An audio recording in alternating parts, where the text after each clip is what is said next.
I'm going to give you just some brief thoughts on some of the obstacles I think that Russians and Ukrainians in particular are likely to be facing in the new Trump administration. From my perspective as an attorney who works in the immigration court system, who does asylum representation, and who has represented people in detention. So I'm going to start with the parole programs, the U4U program in particular for Ukrainians. I would probably take a bet in Vegas that U4U's days are numbered. I do not think that the incoming administration is likely to continue the program. That's the same for many other similar parole programs that the Biden administration has put in place for people from various Latin American countries and such. But since we're focusing today on primarily the Ukrainian and Russian communities in the US, we'll stick with U4U. I just don't think it's going to continue. I don't think more people are going to come in. I don't think people who are here on parole are going to be able to extend that parole. I mean, parole is definitely parole in a very large sense, but U4U as a subset of that is definitely something I think has a target on it, which means that folks who are here in parole, and that may include, by the way, folks that Russians and or Ukrainians that presented at a port of entry and were paroled in by CBP pending filing of an application for asylum or other removal proceedings. But anybody who has parole status, I think, should be thinking about what are their next steps, right? Because those, I don't think extensions are coming. And that means, if the person is Ukrainian, they might be eligible for TPS. They might be thinking about TPS, although footnote that because I'm about to give my dismal news on what I think is going to happen to TPS too.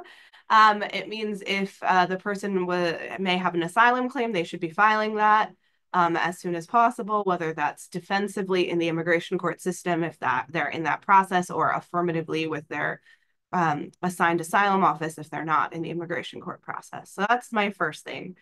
My second thing, since I already touched on it, I'll go to TPS. I think TPS's days are equally numbered for Ukrainians and many, many other nationalities as well.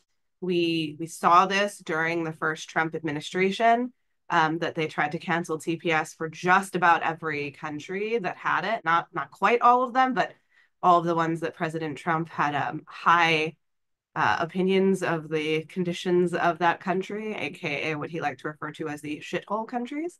I think, we're not going to see a better attitude this time around towards TPS. And despite the fact that clearly conditions have not materially changed in Ukraine since the designation was made, um, I just don't think that President Trump is going to extend it any further. I think he's going to see it as part of a restrictionist immigration policy to end it, to move as many people out who have been here on U4U or TPS and sort of say, it's not our problem. You go figure it out. So again, that comes back to, the question, what other options do people with TPS have? Could be an asylum claim. One of the things, and I will let my colleagues who do more employment-based immigration touch on this, but I know we had a question submitted about the ability to apply for employment-based permanent residency when you're here in parole status. I have known just enough to be dangerous, and then my colleagues can take it from here. I think people in parole status lack a fundamental requirement for adjusting status in employment-based categories, which is to be in a non-immigrant status at the time of the adjustment, but people in temporary protected status don't have that problem, which means that I think folks in temporary protected status may have options. You guys can tell me if I'm wrong about that, but I remember hearing that in a presentation somewhere.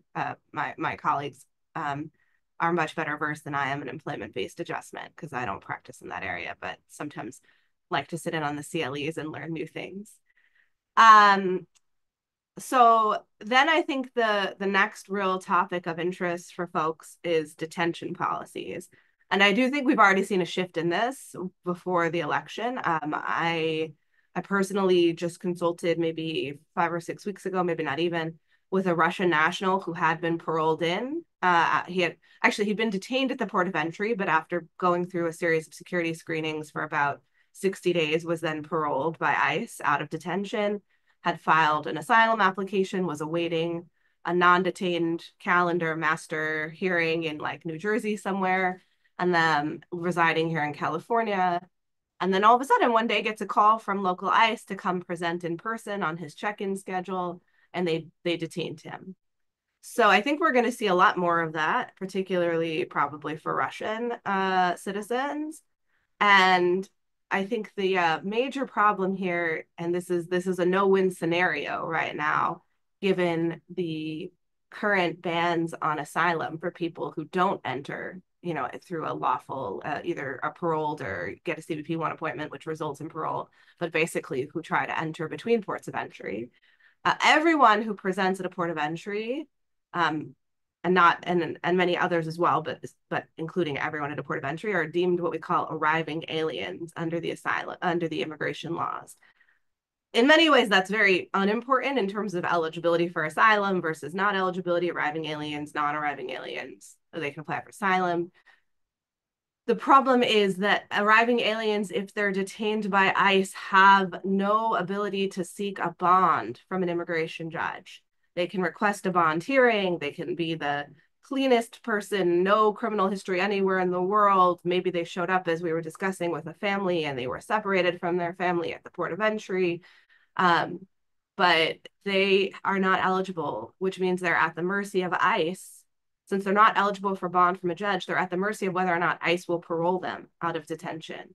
So I think if you go back to my fact pattern, I gave an example of a person who ICE did parole at the outset or close to the outset, but then some years later called him in for whatever reason and then detained him. Clearly, at that stage, ICE has decided they want this person in custody and they have no intention of paroling them. And once an arriving alien, you're still an arriving alien 1 year, 2 years later. It doesn't matter that you were out in the non-detained world, living your life, working your job. And I think that really presents a unique set of challenges that people need to prepare for. And this is not exclusive to people that have this arriving alien designation, which also applies to anybody who entered on parole, just to be clear, but really in general, anybody who's not here with, as of yet, approved immigration status, who's subject to being detained. Detention is awful. I know that sounds completely ridiculously obvious, but as Dimitri was touching on, there's a ton of detention centers in, quite frankly, the middle of nowhere, Louisiana. There's no way to effectively access them as an attorney. Maybe if you're lucky, there's some sort of iPad system where you can schedule private attorney video calls, maybe not. The immigration world has been a bit, has tried, but isn't super consistent on getting its technology in order. But in terms of in-person meetings, like that's just not going to happen for most of those places. They're too far away from any place in which you're going to find qualified counsel. But even if you find qualified counsel and you're in a detention center where they do have good technology, you have all of the challenges of not accessing your personal documents, of not accessing your bank account to pay for the attorney, right? You may have had, particularly if you were released at the outset, but have now been detained later on, you may have had a whole stack of documents you've been working on putting together to support your asylum claim. It could be sitting in a very safe place in your home, the home that you can't get to any longer. Possibly you hired an attorney to represent you in an affirmative asylum or a non-detained asylum. And then when you get detained in Louisiana, that attorney says, I'm sorry, I don't do detained representation. And you're not under our contract entitled to a refund or only maybe a partial refund because I did do work in preparing your non-detained asylum case, work that may or may not be all that accessible and beneficial to you while you're sitting in detention, right? So, I mean, always to say this is sort of non-legal but practical advice. I think folks need to plan if they were detained, who has access to their bank accounts, right? Is there somebody else on the account or somebody with a power of attorney who could get access to their bank accounts and pay for an attorney? Who knows where those important documents are in the house? If they're in a locked place, do they have a key or do they know where the key is hidden in your house? I hate to sound the paranoia bells, but I do think that we're going to see an increased number of people being detained both at the port of entry and after having been in the country for some period of time. And those folks need to have that level of contingency planning in place or they're going to find themselves kind of up the creek without a paddle in terms of being able to proceed with their asylum claims while in detention. The Fulbright Scholars question, right, for people that were being sponsored by organizations that have now been deemed undesirable, right, in Russia. I mean, they should, in my view, like that's enough right there to file an asylum claim. I mean, obviously, individual vetting important, right? Somebody's own immigration and criminal history can be incredibly determinative about asylum, but I would think right now there would be a great deal of sympathy and a great deal of good legal arguments that anybody who ever was sponsored by, worked for, affiliated with, gave speeches, gave presentations to an organization that is now essentially on an undesirables list in Russia is in serious risk of harm on an imputed political opinion ground. Here's the other thing I will say. Outside of the detention context, right? Because obviously things move much, much faster in detention. There is a very high likelihood that anybody who is seeking asylum and doesn't have a merits hearing yet scheduled or is waiting in an affirmative asylum backlog is not going to reach a determination on asylum eligibility before the end of the Trump years. That is the one uplifting thing I can actually say. I have a great deal of asylum cases that I took representation on during the Obama years. And then, of course, Trump gets elected and everything looks like it's going to hell for asylum. And I lost precisely 0 of them to the Trump years because none of them got hearings, right? The court backlog is so extreme. And as you mentioned, Dimitri, has only gotten worse in the last 4 years that none of them got to hearings. And the same thing with the asylum backlog. So here in Los Angeles, we recently got a statistic that there are over 100,000 affirmative asylum cases pending at the Los Angeles Asylum Office. They are scheduling approximately 2,000 of them per year for interview. So I'm not a great mathematician. That's why I became a lawyer. But my bad math skills tell me that means you wait 50 years for an asylum interview in Los Angeles now.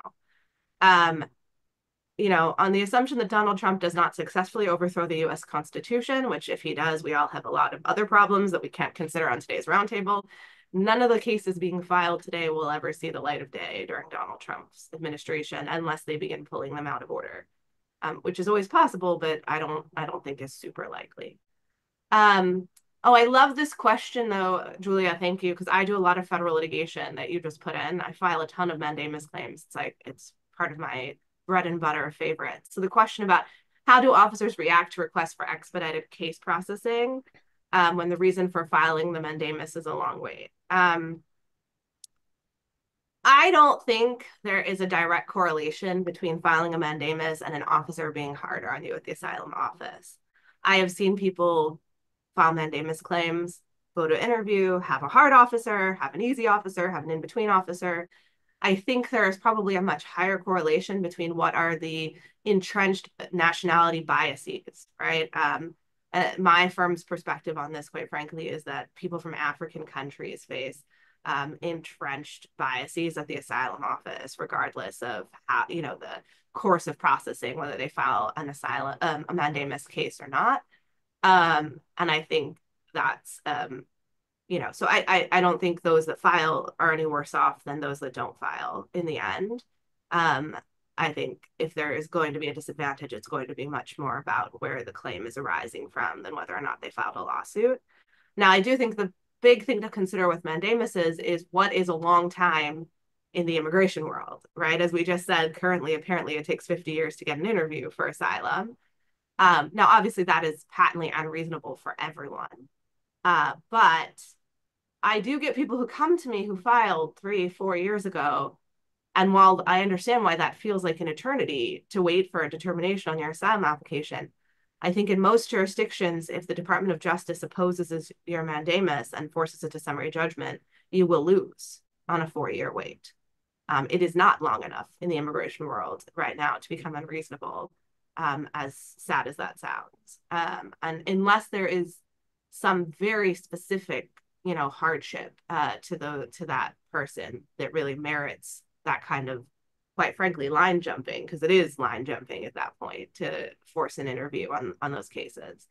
And that may be the case for some folks, right? There may be family members trapped abroad, for example. I think that's a particularly notable circumstance if there are minor children or spouses who would benefit from an I-730 filed on their behalf if their spouse or parent in the US gets asylum that may be in danger in home countries. And that is something to raise with the asylum office directly, with an mandamus if that's the course you go. Um, but absent that kind of circumstance, I mean, I think you're starting to look at a time where 8, 9 years is really the sort of unreasonable wait times from a federal court perspective. And even then, there's no guarantees that the federal court will see it that way. About the leaking of a potential elimination of social group grounds, first of all, particular social group is written into the asylum statute. This would require an act of Congress to actually eliminate that ground for asylum. Now, Trump will have both the House and the Senate. It is conceivably possible they can shove something terrible through. I haven't heard any real whisperings that this seems to be their priority target for, sort of negative immigration reform. What I do think we will see, though, and that we definitely saw during the first Trump administration, is agency decisions, right? Attorney General decisions through the Board of Immigration Appeals and through the Attorney General's office himself, narrowing what a particular social group means, right? And how you prove eligibility under that ground. And what we saw that in particular with gender violence cases, domestic violence type of claims during the Trump 1 administration. And what the shift was that practitioners very rightly, if I may say, began to frame those as a matter of political opinion, feminist political opinion.